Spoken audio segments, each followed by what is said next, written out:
베드로후서 3장 1절에서 7절 말씀까지를 봅니다. 사랑하는 자들아, 내가 이제 이 둘째 편지를 너에게 쓰노니 이 두 편지로 너의 진실한 마음을 일깨워 생각나게 하여 곧 거룩한 선지자들이 예언한 말씀과 주 대신 구주께서 너희의 사도들로 말미암아 명하신 것을 기억하게 하려 하노라. 먼저 이것을 알지니 말세에 조롱하는 자들이 와서 자기의 정력을 따라 행하며 조롱하여 이르되 주께서 강림하신다는 약속이 어디 있느냐? 조상들이 잔후로부터 만물이 처음 창조될 때와 같이 그냥 있다 하니 이는 하늘이 옛적부터 있는 것과 땅이 물에서 나와 물로 성립된 것도 하나님의 말씀으로 된 것을 그들이 일부러 잊으려 함이로다. 이로 말미암아 그때의 세상은 물이 넘침으로 멸망하였으되 이제 하늘과 땅은 그 동일한 말씀으로 불사르기 위하여 보호하신 바 되어 경건하지 아니한 사람들의 심판과 멸망의 날까지 보존하여 두신 것이니라. 우리는 지금 성경이 말하는 종말에 관하여, 최후의 심판에 관하여 생각하고 있습니다. 종말이 있다, 하나님이 심판하신다 하는 것은 우리 기독교 신자들에게 있어서는 하나님이 천지를 창조하셨다, 예수님이 우리를 구원하러 사람의 몸으로 이 땅에 오셨고 우리를 위하여 십자가를 지셨다 하는 것과 똑같이 중요한 우리의 믿음의 뿌리들입니다. 가장 근간이 되는 기독교 신앙의 뼈대들입니다. 그러나 우리는 이 일들을 이렇게 주장하고 애를 쓰고 그렇게 소위 우기는 식으로밖에 이해하지 못한다 해서 지난 시간에도 한번 이 문제를 다뤘고 오늘 계속해서 이 문제를 다루려 하는 것입니다. 종말이란 하나님께서 인간과 역사와 세상에 대하여 하나님이 주도권을 가지시고 그의 능력과 그의 의로우심과 선하심과 신실하심으로 그의 뜻을 이루시는 결국이라 그렇게 말씀을 드렸습니다. 그렇게 따지는 중에 우리에게 제일 중요하게 다가왔던 문제가 기독교 신앙이 말하자면 이성의 문제냐 윤리의 문제냐 하는 문제들을 지난 시간에 다뤘습니다. 이성의 문제와 윤리의 문제를 다루는 것은 기독교 신앙의 그 가장 중요한 뼈대가 또는 그 뿌리와 근거가 하나님과 하나님의 성품과 그의 약속에 있다 하는 것을 강조하기 위하여 특별히 그 강조들이 약화되고 변질되는 대표적인 우리 삶에서의 시험거리들을 우리가 제시한 것입니다. 그것이 합리성이고 윤리고 하는 것이 제일 크게 기독교 신앙의 본질을 오히려 흔들 수 있다 하는 차원에서 말씀을 드렸습니다. 우린 지난 기독교 역사 2000년을 되돌아보면서 기독교 역사에 가장 크게 영향을 미친 부정적인 사건을 두 가지를 든다면 하나는 콘스탄틴 황제의 기독교 공인으로 말미암아 일어난 세상을 신앙이라는 이름으로 강제할 수 있고 세상 권세보다 더 큰 힘으로 이길 수 있다라는 생각이 기독교 신앙에 미친 영향이 아주 큰 첫 번째 사건입니다.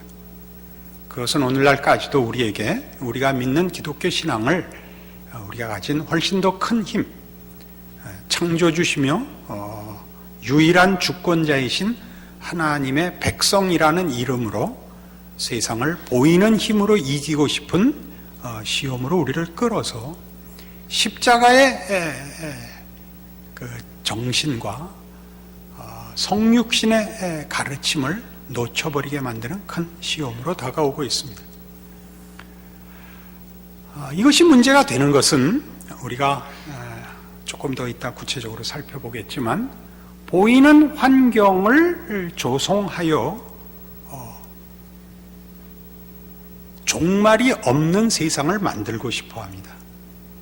나아지는 세상, 나아지는 신앙 세계를 만들어서 점진적으로 천국을 우리가 이 지상에서 만들 수 있다는 생각으로 가게 만들기 때문에 성경의 가르침과 다르고 조심해야 된다 그겁니다. 두 번째로 영향을 미친 것은 인본주의입니다. 인간의 능력으로 더 나은 세상을 만들 수 있다. 그것이 계몽주의였죠. 인간에 대한 낙관, 그 능력에 대한 기대가 만연했던 시대입니다. 우리가 무지해서 죄를 짓는다고 생각을 했던 시대였습니다. 그러나 그 시대라고 해서 기독교를 무조건 반대한 것이 아니라 이렇게 교묘하게 하나님 없이도 사람들이 천국을 만들어낼 수 있다라고 생각하는 데서 기독교 신앙과 이렇게 그 자리를 같이 할 수 없게 되는 것입니다. 잘 가르치면, 환경을 좋게 하면 인간은 죄를 지지 않는다, 악해지지 않는다, 더 나은 세상을 만들 수 있다, 그렇게 생각을 했었죠. 그러나 인간이 그렇지 않다는 것을 우리가 발견하게 됐습니다. 역사의 증언이죠. 그런데 이 일을 겪는 동안 말하자면 기독교가 신앙이라는 이름으로 세상보다 더 큰 권력을 잡고 세상을 마음대로 주무르고 싶었던 시절에 그때 하나님은 기다리시며 설득하시며 항복을 받아내시는 하나님이 아니라 힘으로 강요하시는 폭군으로 오해됐었습니다. 그래서 심판은 무서운 경고였죠. 우리는 무서워서 예수를 믿어야 했고 지옥 가기 싫어서 예수를 믿어야 하는 부정적이고 가장 무서운 공포와 두려움으로 기독교 신앙을 그런 두려운 힘으로 대해야 했었습니다.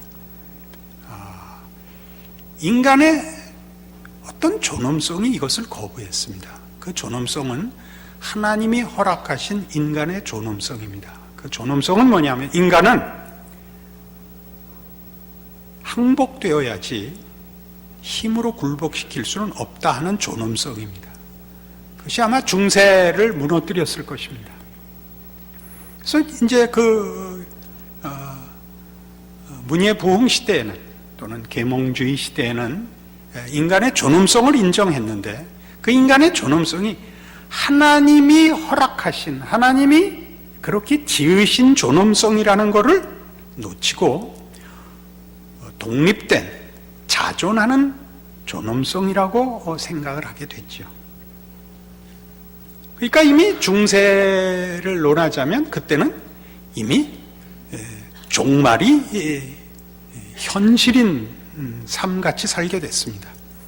잘못하면 그날 천벌을 받고 잘하면 그날 보상을 받는 식의 삶으로 요구됐었고 이성의 시대에 오자 이제 하나님은 필요 없고 심판도 필요 없고 사람이 얼마나 교육되고 개발되고 나아지는가의 문제로 이제 기독교와 완전히 결별하게 되었습니다.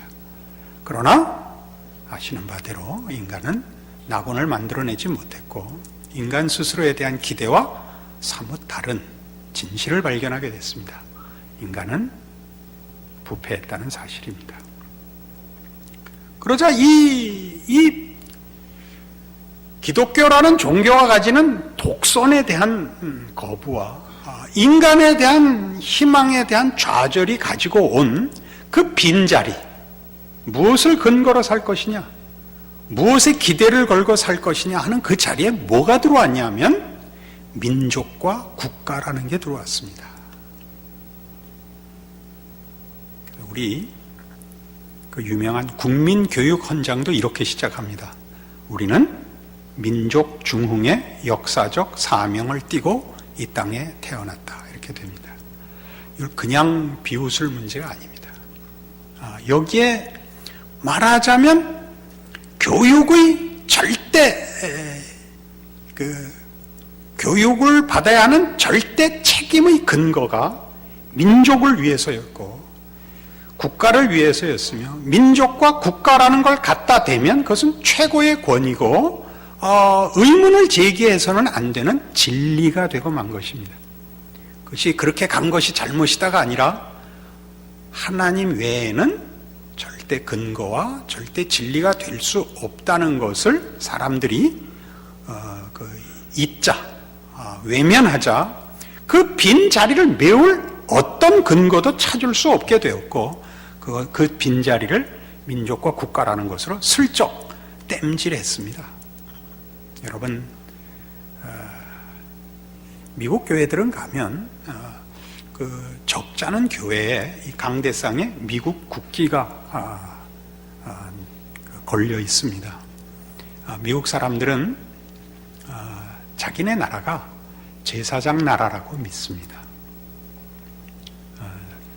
다수의 기독교 교인들이 그렇게 믿습니다. 그래서 물론 우파에 속하고 특히 더 극우파에 속한 교회 지도자들은 더 열심히 그래서 정치적인 개입을 합니다. 나라를 위하여 기도하죠. 그게 뭐 잘못이겠습니까마는, 그때 말하는 나라는 하나님이 쓰시는 하나님의 종으로서의 나라며 선택된 거룩한 백성으로서의 또는 제사장으로 청지기로서의 미국입니다. 이렇게 되면 우리는 무슨 기도를 하게 되냐 하면 나라가 잘 되기를 기도하게 됩니다.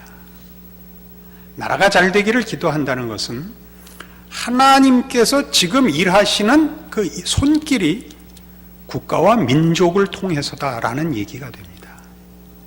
국가와 민족을 통해서 일한다는 것은 국가와 민족이 잘 되면 그 나라에, 그 시대에 천국이 세워질 수 있고 그 나라를 통하여 세계를 평화롭게 할 수 있고 낙원을 만들 수 있다가 되며, 그러면 종말은 역시 없어집니다. 성경이 종말을 얘기하는 것은 어떤 지상에 있는 구조나 이념이나 어떤 특별한 종족들로 인해서 낙원을 만들 수 있는 가능성이 없다, 그런 얘기입니다. 종말이 있다는 얘기는. 그러니까 종말을 논하게 되면 하나님이 있느냐 없느냐를 함께 생각해야 되고, 하나님이 있다고 얘기를 하려면 하나님이 뜻이 있으시다는 걸 인정하셔야 됩니다. 하나님이 다만 우리의 주술의 대상으로서, 우리의 기복의 그 보상자로서 있다고 생각하는 것만큼 하나님을 무시하는 것은 없습니다. 하나님이 계시다면 우리보다 더 깊은 생각과 더 깊은 차원에서 그가 만든 세상에 대하여 책임을 지신다. 그리고 성경이 증언하는 대로 덧붙이자면 그 하나님은 자비로우신 하나님이다. 그 하나님은 의로우신 하나님이다. 그 하나님은 선하신 하나님이다. 우리와 그가 지은 세상을 예수 그리스도 안에서 온전케 하시려고 그 아들을 십자가에 매단 하나님이다 까지 다 연결해야 됩니다. 거기서 어느 것 하나를 빼어놓아도 기독교 신앙은 말하자면 하나님 없는 자기 기만이 됩니다.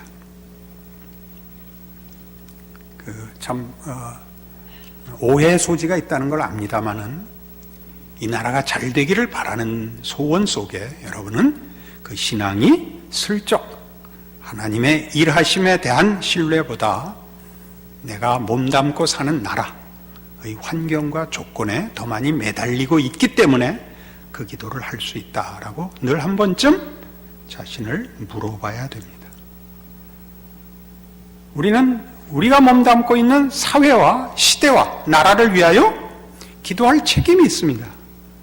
그 기도하는 책임은 이런 하나님 대신 나라가 우리의 행복과 우리의 필요의 유일한 보상자이다, 조건이다라는 측면이 아니고, 내가 살고 있는 시대와 환경과 나라에 소속된 사람으로서 그 안에서 하나님의 사람으로 살아야 하기 때문에 나라를 위하여 기도하는 것입니다. 민족을 위해서 기도할 수 있습니다. 종말이 필요 없는 나라와 민족을 위한 기도는 참으로 기독교 신앙과 다른 것입니다.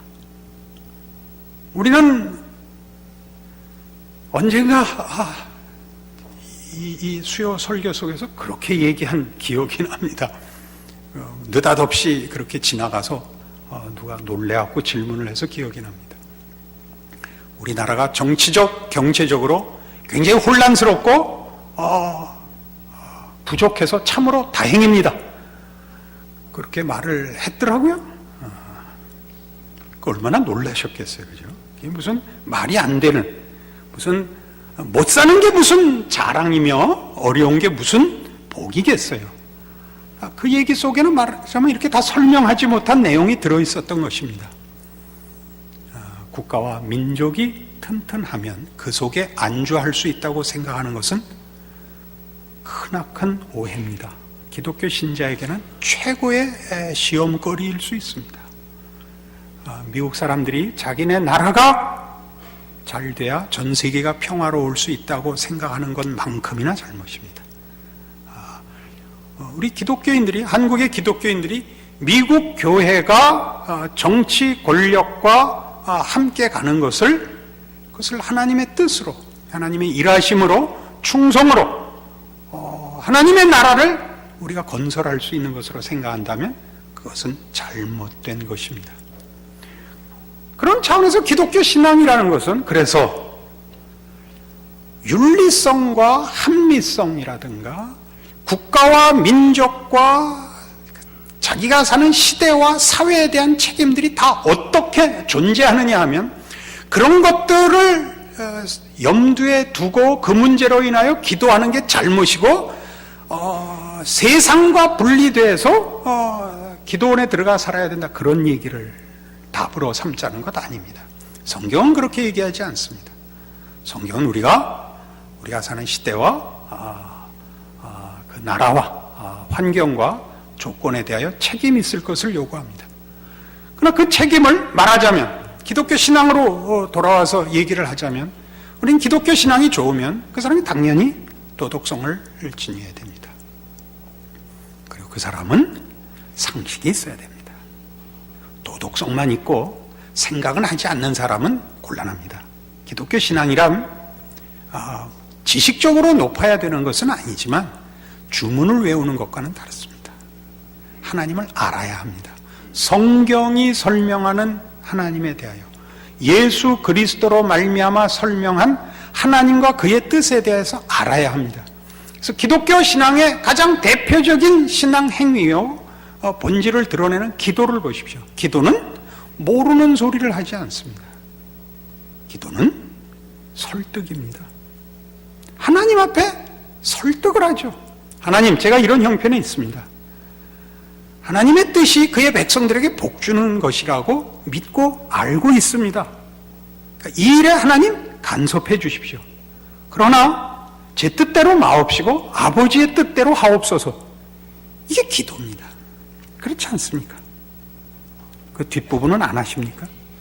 앞에 것만 하십니까? 그러니까 우리가 기도를 하면 기도가 주문일 수 없는 것 같이, 하나의 신앙으로서 하나님을 알며 하나님의 뜻에 동참하는 순종이 거기에 기본으로 전제되어야 하는 것 같이, 기독교인의 도덕성은, 기독교인의 지성은 하나님의 뜻에 순종하는 인격의 한 표현인 것입니다. 도덕성과 지성으로 기독교가 증명이 되는 것이 아니라 도덕성과 지성을 하나님 앞에 항복시킴으로써 드러나는 순종으로 표현되어야 하는 것입니다. 그러니까 우리가 신앙적으로 좋다고 합시다. 우리가 말하자면 우리 전통적인 좋은 신앙의 본보기로 기도를 열심히 하고 성경을 열심히 읽고 말씀대로 실천하려고 애쓴다고 합시다. 그럼 기독교인의 신앙 행위라는 것은 그 일을 하는 의지가 앞장서지 않습니다. 나의 종교성, 내 종교성이 가지는 진실성이 앞서는 것이 아니라 내가 가지는 모든 인격적인 정성이 하나님의 뜻에 굴복하고 있다는 것이 드러나야 되는 것입니다. 그의 도덕성이 아니라 도덕성으로 하나님 앞에 굴복하는 모습으로 드러나 하나님의 뜻에 순종하는 자라라고 그 사람이 이해되고 스스로 자신을 순종에 굴복시켜야 합니다. 그러나 자칫 잘못하면 우리는 도덕성을 비교하고 열심을 비교하고 진심을 비교하여 그 내용이 가지는 진심, 진정성에 초점을 두고 그 진정성이 무슨 진정성이냐라는 내용에서 벗어날 수 있습니다. 매우 경계해야 됩니다. 무슨 진정성, 무슨 진심. 진심이라는 것은 내용을 설명하는 것 아닙니다. 내용이 갖는 열심과 헌신을 얘기합니다. 그죠? 그러니까 우리가 가진 모든 기독교적인 진심과 열심들은 무슨 내용을 가지고 진심과 열심으로 표현되느냐 할 때 하나님의 하나님 되시는 유일한 권세입니다. 하나님이 유일한 창조주로서 섭리자로서 심판자로서 존재하고 계시다. 그분이 예수 안에서 우리를 부르셨다. 하나님의 백성이 되는 권세를 주시고 우리의 인생을 하나님의 자녀로 살게 하셨다. 그래서 나는 신앙생활을 하노라. 하나님이 내게 그런 큰 복을, 구원을, 보호와 인도를 지금 행하고 계신다.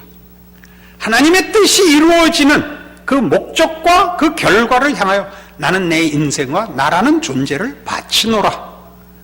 이것이 기독교 신앙입니다. 그가 얼마나 열심히 믿느냐, 그가 얼마나 진심을 가졌느냐라고 얘기할 수 있습니다. 무슨 진심, 무슨 진심, 무슨 열정, 무슨이 앞장서야 됩니다. 무슨은 여기서 하나님의 하나님 되심과 그의 약속들입니다. 그것이 없으면 뭐가 없어진다고요? 예수 그리스도의 필요성과 예수 그리스도로 말미암아 알게 되고 이제 뗄 수 없는 관계가 된 구원이라는 그 축복 속에 허락된 하나님과의 관계, 하나님이 제외되고 신앙하는, 열심을 내는, 정성을 쏟아붓는 나라는 존재만 덩그러니 남습니다. 그러면 어떻게 된다고요? 종말이 없어집니다. 우리는 지금 이미 종말을 겪게 됩니다. 누가 더 잘난 사람인가의 심판대 위에 늘 섭니다. 나는 잘난 사람이고 너는 가짜다. 이걸로 끝이 나죠. 다음번에 만나도 결국 그 얘기를 할 것입니다. 지난 한 주간 동안을 내가 얼마나 열심히 있게 살았느냐와 게으르게 산 사람이라는 비유로 나타날 수 있습니다. 그러나 이건 굉장히 미묘한 문제입니다. 그죠? 여러분, 열심 내지 말라는 것도 아니고 도덕성을 가지지 말라는 얘기도 아닙니다. 그 도덕성이 누구 때문에, 누구의 요구 앞에 항복한 도덕성이냐라고 묻는 것입니다. 누구 앞에 항복한 도덕성?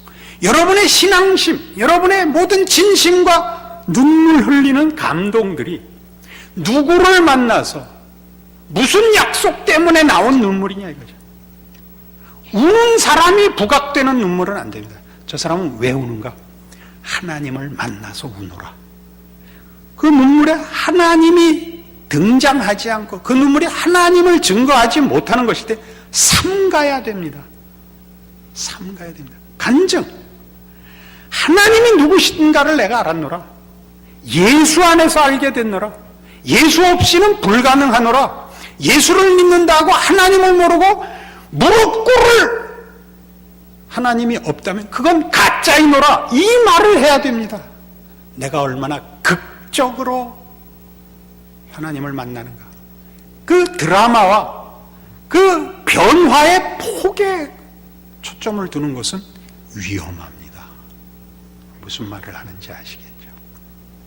그래서 우리는 지금 이 베드로후서 3장에 있는 이 1절에서 7절까지의 이런 내용들 3절에 보다시피 먼저 이것을 알지니 말세에 조롱하는 자들이 와서 자기의 정욕을 따라 행하며 조롱하여 이르되 주께서 강림하신다는 약속이 어디 있느냐? 조상들이 잔 후로부터 만물이 처음 창조될 때와 같이 그냥 있다. 이게 무슨 얘기예요? 하나님이 가지신 목적과 뜻이 얼마나 신비로운가, 기다려야 하는가, 우리의 생각과 얼마나 높고 깊은 내용인가에 대한 믿음을 제거하려고 한다는 사실입니다. 지금 확인하자는 거예요. 지금 우리의 신앙을 지금 확인하면 여러분 뭘로 확인하겠습니까? 그가 얼마나 좋은 신앙을 갖고 있는지 뭐로 확인하겠습니까? 우린 도덕성으로 갈 수밖에 없습니다. 진정성으로 갈 수밖에 없습니다. 명분으로 갈 수밖에 없습니다. 그렇게밖에는 자기를 증명할 수 없다면 여러분 아직도 기독교 신앙의 본질을 다 이해 못하신 것이 됩니다. 우리는 오늘 부끄러울 수 있습니다. 지금 점수를 매기자 그러면 우리는 할 말이 없을 수 있습니다. 하나님이 그의 뜻을, 그 아들을 보내신 열심과 사랑으로 그 뜻을 나와 내 생에 이루시리라 믿고 오늘을 견디고 있습니다 라는 고백을 하나님이 받아주신다는 사실에 하루를 걸고 있다면 여러분은 신앙인입니다. 좋은 신앙인입니다. 지금 채점하자. 나쁜 사람입니다. 자기만 구워놓고 나머지는 다 벌 받아라 그러는 사람입니다. 나는 당신과 다르다가 나서는 얘기냐. 하나님이 시작하셨으니 끝내주셔야 됩니다. 거기에 저를 바칩니다.